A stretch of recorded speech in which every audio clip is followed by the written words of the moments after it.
నమస్తే, welcome to Sakshi sports. నేను మీ కృష్ణబాల.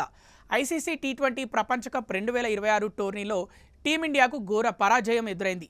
Team India వరుస విజయాల జోరుకు సౌత్ ఆఫ్రికా కళ్ళెం వేసింది. సూపర్ 8లో భాగంగా అహ్మదాబాద్ వేదికగా ఆదివారం జరిగిన మ్యాచ్లో సమిష్టిగా రాణించిన సౌత్ ఆఫ్రికా 76 పరుగుల భారీ తేడాతో టీమిండియాను చిత్తు చేసింది.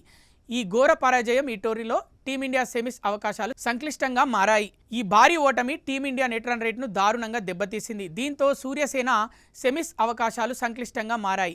నెక్స్ట్ 2 మ్యాచ్లకు 2 గెలిచిన ఇతర జట్ల నెట్ రన్ రేట్పై ఆధారపడాల్సిన పరిస్థితి ఏర్పడింది. అయితే ఈ మ్యాచ్ సందర్భంగా ఆసక్తికర ఘటన చోటు చేసుకుంది. మ్యాచ్ ఆరంభం నుంచే భారత ఆటగాళ్ల ప్రదర్శనపై హెడ్ కోచ్ గౌతమ్ గంభీర్ అసంతృప్తిగా కనిపించాడు. ప్లాన్కు తగ్గట్లు భారత ఆటగాళ్లు ఆడటం లేదని అసహనం వ్యక్తం చేశాడు. డగ్అవుట్లో గంభీర్ కోపంగా ఉండడం టీవీ కెమెరాల్లో పదే పదే కనిపించింది. ఓ దశలో సహనం కోల్పోయిన గంభీర్ భారత ఆటగాళ్లపై నోరు పారేసుకున్నాడు. బౌండరీ లైన్ వద్ద ఫీల్డింగ్ చేస్తున్న హార్దిక్ పాండ్యాను గట్టిగా మందలించాడు. మన ప్లాన్ ఏంటి, మీరు చేస్తున్న బౌలింగ్ ఏంటని మండిపడ్డాడు.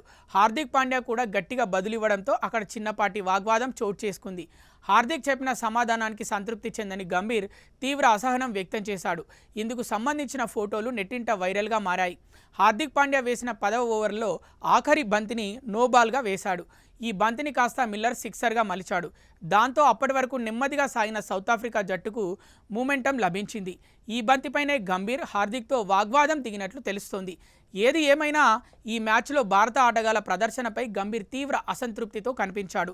ప్రస్తుతం గంభీర్ ఎక్స్ప్రెషన్స్కు సంబంధించిన ఫోటోలు నెట్టింట వైరల్గా మారాయి.